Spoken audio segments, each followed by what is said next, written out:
ఒక కథ గురించి నేర్చుకోబోతున్నాం. ఒక అడవిలో నది ఒడ్డున ఓ మర్రి చెట్టు ఉన్నది. దానిపై ఒక పావురం నివసించేది. అది చాలా మంచిది. ఎవరికి కష్టం కలిగినా సాయం చేసేది. ఆ పావురానికి పాటలు పాడమంటే భలే ఇష్టం. తన పనంతా అయిపోయాక చెట్టుపై పాటలు పాడుతూ గడిపేసేది. ఒకరోజు పావురం పాట పాడుతూ నదిలో నీరు తాగడానికి వచ్చింది.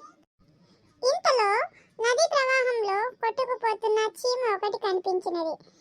దాన్ని ఎలాగైనా కాపాడుకోవాలనుకుంది. పావురం ఆలోచించగా ఒక ఉపాయం తట్టింది.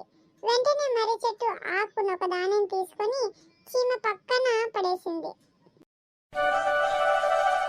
ఓ చీమ, ఆకు మీదకెక్కి నీ ప్రాణం కాపాడుకో అని అరిచింది. అంతే, చీమ వెంటనే ఆకు మీదకు వెళ్ళిపోయింది. ఆకు అలా తేలుతూ నది ఆగిపోవడంతో చీమ సురక్షితంగా ఒడ్డుకు చేరిపోయింది.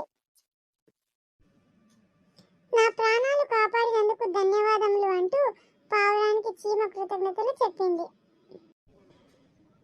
చీమ కొంత దూరం ప్రయాణం చేస్తూ విల్లమ్ములతో అటువైపు వస్తున్న ఓ వేటగాడిని ఆ వేటగాడు పక్షుల కోసం నాలుగు వైపులా గాలించడం, చెట్టు కొమ్మపై కూర్చుని తినడంలో నిమగ్నమైన పావురాన్ని కూడా వేటగాడు చూశాడు. చీమ కూడా చూసింది. ఒక్క క్షణంలో వేటగాడు చెట్టు వెనక దాక్కొని బాణం ఎక్కుపెట్టి పావురానికి గురి పెట్టాడు. ఇది గమనించిన చీమ పరుగున వేటగాడిని సమీపించి బాణం వదిలే సమయం చూసి చీమ వేటగాడిని కుట్టింది. బాణం మాత్రం దూసుకుంటూ వెళ్ళిపోయింది. బాధతో వేటగాడు అరిచాడు.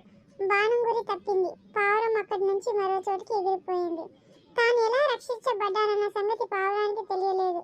కానీ చీమకు మాత్రం తాను పొందిన ఉపకారానికి ప్రత్యుపకారం చేసినందుకు చీమకు సంతోషంగా ఉన్నది.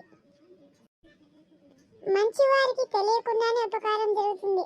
చూసారా ఫ్రెండ్స్, మనం చేసిన పని ఏదైనా మంచి అయినా చెడైనా మనకి తిరిగి వస్తుందనే సంగతి మీరు గమనించాలి.